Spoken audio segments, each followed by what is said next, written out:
This is the bottom of a compact twined basket, and when Flora started out the compact twined basket, she would just take and tie a knot at the bottom of the basket, tying the warps together.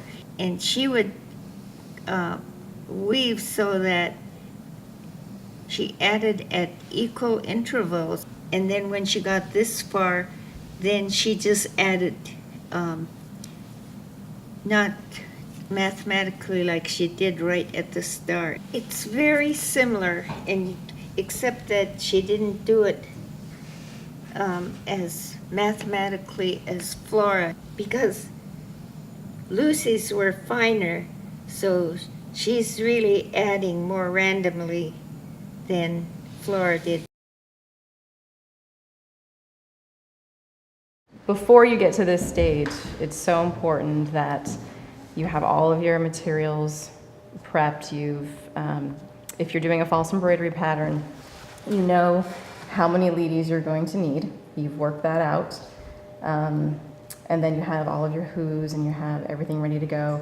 Your first starters need to be the length of your basket plus, I usually like to do, so say you're making this small basket, this is the bottom roughly, the sides, that needs to be the size of your basket. And then I always, when I'm making my materials, I leave an extra 1.5 or 2 inches of working room. The ladies all kind of developed a preference for how many they started with. Lucy, I noticed on her video, started with 6. Auntie Lillian started with 5. So I started with 5 too, and I've actually done as many as 7 or 8. 5 for me is a good number. You want to stack them if you can, as much as possible, but this first row is about fanning out your material and strengthening that start and that core. And so when you're starting, you also, it's a good idea to make sure, it's good practice to make sure that your weavers are not the same length so that you're not adding in at the same time 2 separate weavers. So I'm going to tie a knot in the center here.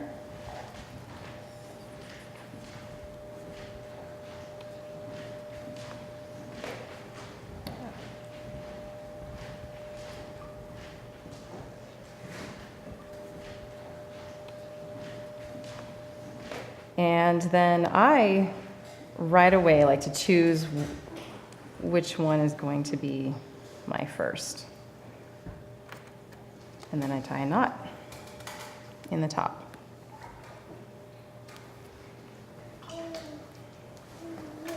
In this first round, you have to really tell your bark what it's going to do. So with this beginning, you are fanning out. You're opening up right away. So after you tie your knot, you want to pull your warps up here like this. You want to start with your right weft, then you do your first stitch, and you're going to stitch all the way around. And then you just find your second one.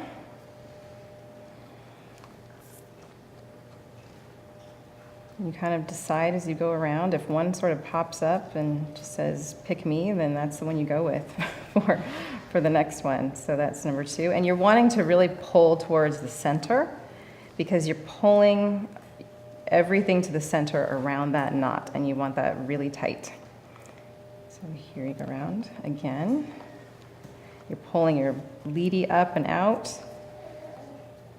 You're bringing your material, you're pulling that in toward the center, keeping the tension tight. Pull that over. Go to the next one. And you're doing this all the way around, pulling towards your center knot. making sure that you get each leady. And these are just fanning out. And I'm pulling these out because I'm thinking, am I going to do this one next or am I going to do this one next? I think I'm going to do this one.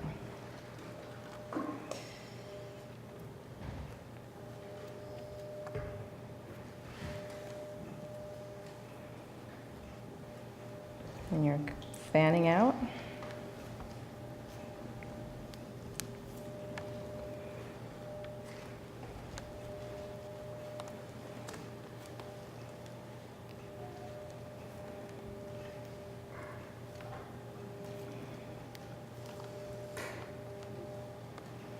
So Annette, as you get to this last stitch, and they're all single warps now, I know Nani learned from Flora when she added warps singly. Lillian just added them singly. Okay. So what we're going to do now, and Lucy, I think she had a system where she goes around 3 times and then adds. The concept is that you want at least 1 row of stitching between your add-ins. So I like to go around twice. For me, I find if I go around 3 times, it's just too much. You want to keep this flat, and so that's what you're thinking in your mind when you're adding. And you also know how many of these, if you're doing a false embroidery pattern, you know how many you're going to be needing to add in, and that comes into play also. So I've gone around once, and so I'm going to go around 1 more time. And this material is a little bit thin, the hoop, so I'm not pulling as tight as I probably normally would, but that's actually, it's looking pretty good. So I'm just going to go around again.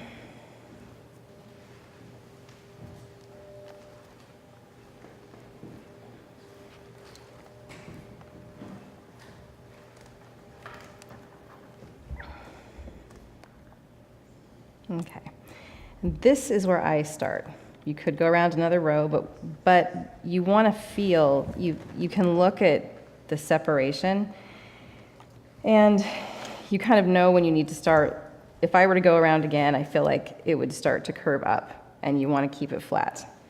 So I'm going to start adding in now. Now these only have to be as long as the side of your basket plus your extra, 1.5 inches or 2 inches. So you can cut these in half.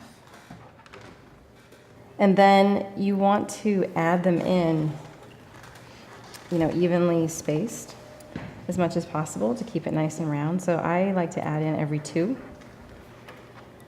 If it started to kind of curve up, you could, you can add in every 3, or you can just add in 1 in a spot if you notice that there just is kind of a gap there. So, so this is then number 1, number 2, and then I will add in a 3rd. And then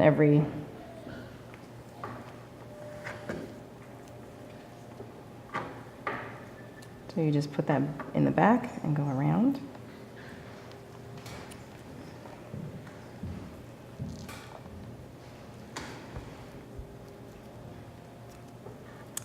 Go 2.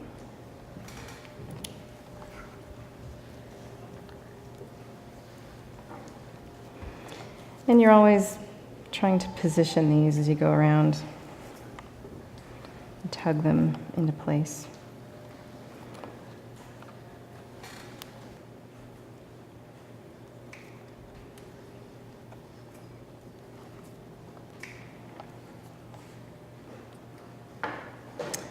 And sometimes I can just feel the material starting to curve up, and so then I'll add every other one. So there's not really, a particular formula. There's just the object of keeping it flat, keeping your material even, and making sure that you have a row, at least 1 row of twining between your add-in rows, if possible.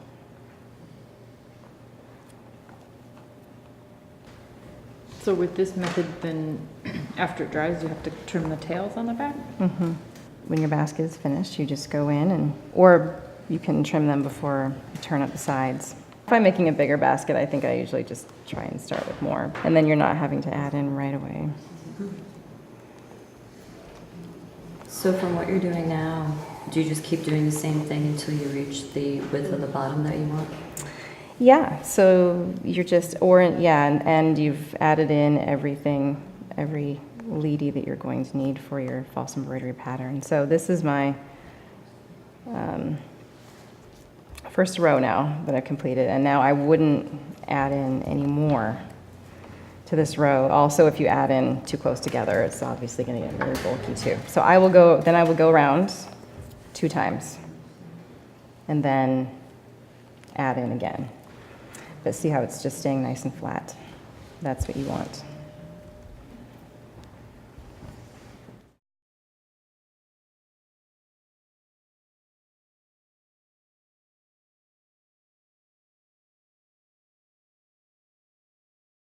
I want to learn myself.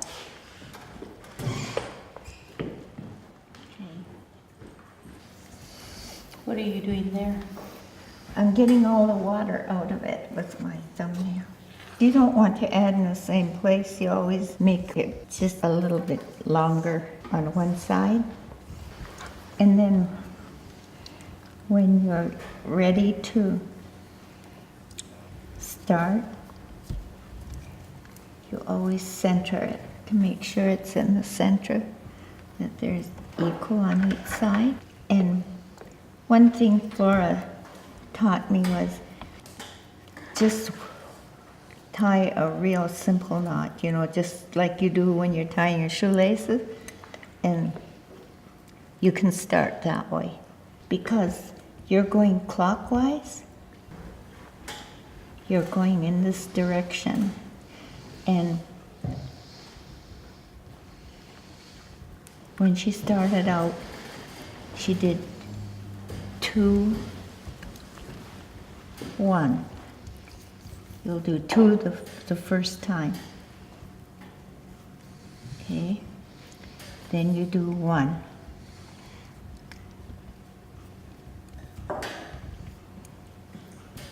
Okay. Then you do 2. And it doesn't matter which 2 you grab. Those 2 wanted to be together, and so I'll leave them together.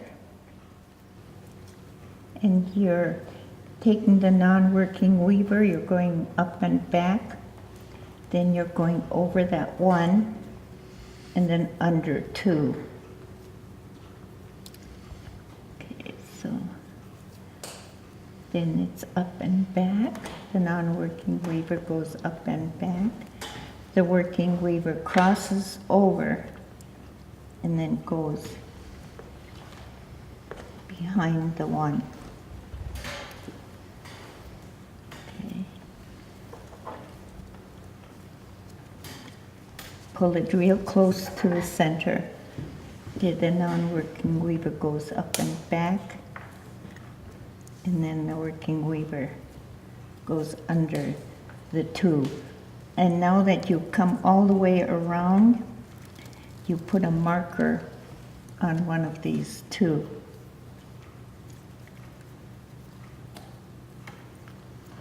But you're going to reinforce it, and you're going to go around one more time.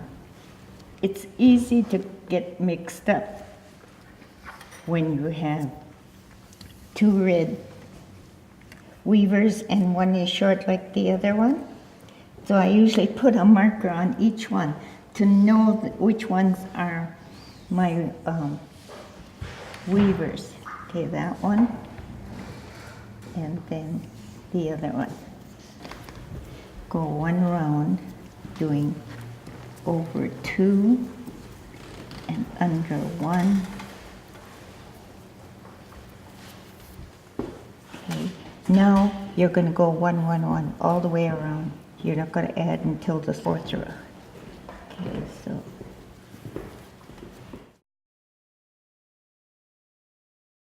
And be sure to tie your weaver because they're all red cedar and it's really hard to see it. So make a slip knot like this. See? So when you pull it, you just pull it out like that.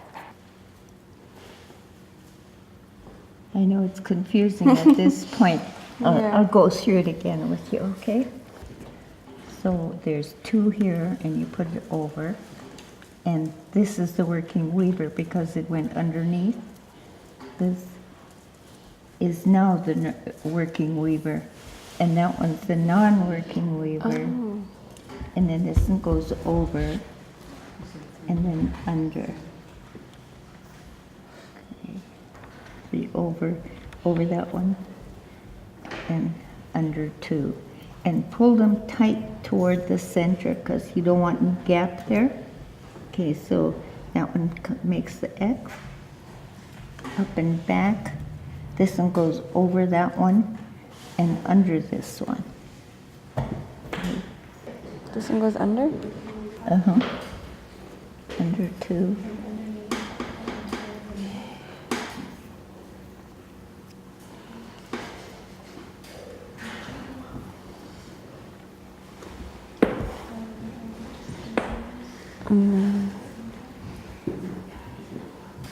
Here's the other one.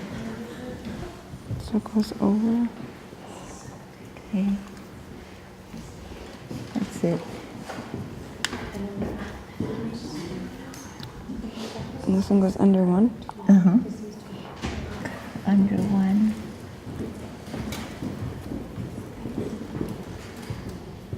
And back. Under 2.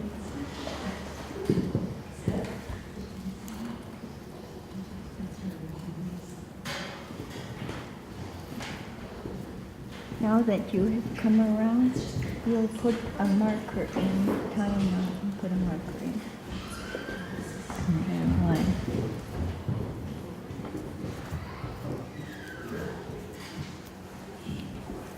Now that you have come around, you'll put a marker in, tie a knot and put a marker in. Let's go around one more time. Just, over 2, under 1, all the way around one time. But be sure to wet these because if it breaks, then you have to add another one. It's feeling easier now, right? Yeah.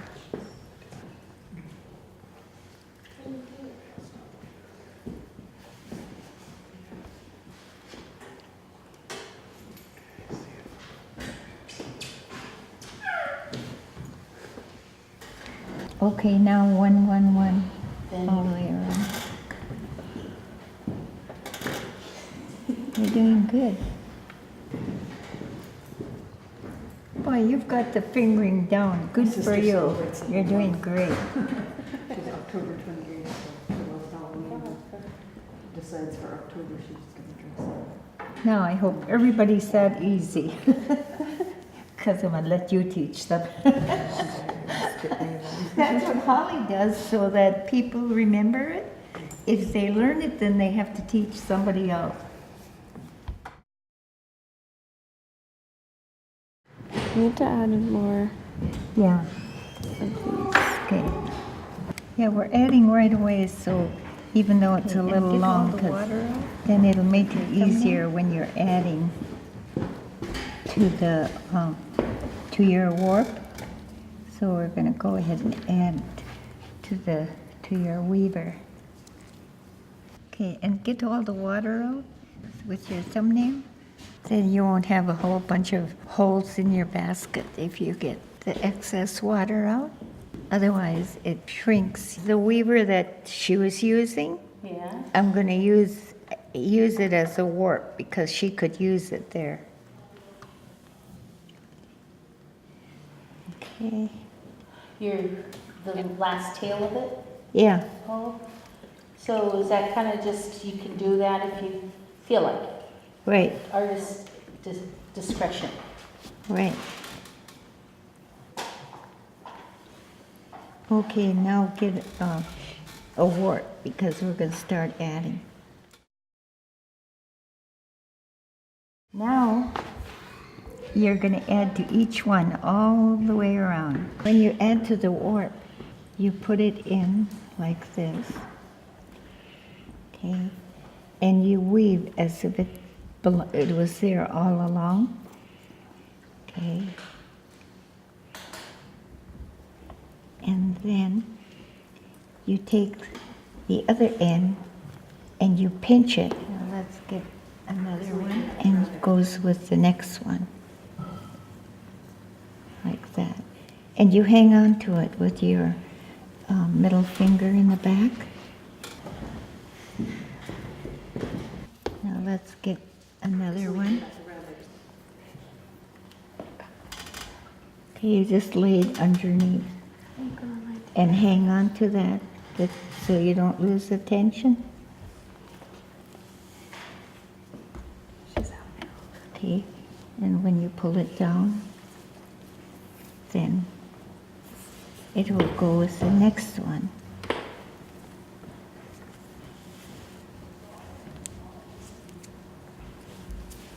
Okay, you'll add to this one.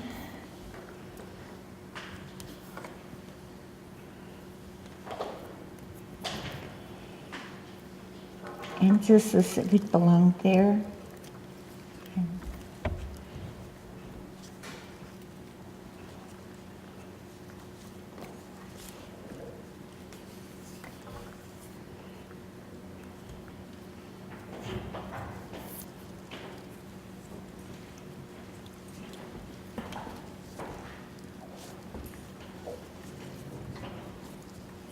Okay, so you're adding to each one around.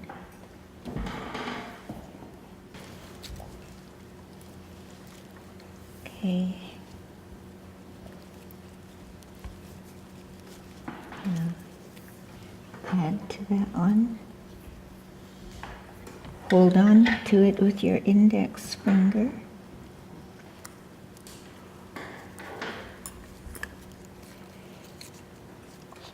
You know, if you develop your own way to do it, it's okay too. Don't worry if you find it easier to do it another way.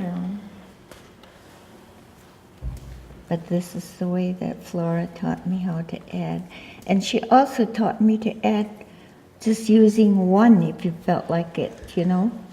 Okay, and we've got all the way around. And you'll go around one time like that. Then each one is going to be separated again. It may look too compact, then you'll do 2, 1, 2, 1. You'll see when you get around, okay? Now take it undone and start over. So Ariel is doing her twined bottom basket, and as she's adding her warps, she's adding them as she needs them, which means she could end up with an odd or even number. It's just depends on the gaps that she sees as she's weaving along. So Ariel, if you could show me one of those gaps that you might be coming to in the future.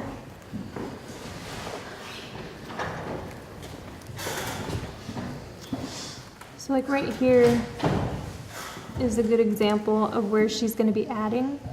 And this warp is single, but this one's double. So when she gets there, she's just going to separate that double warp and weave them individually.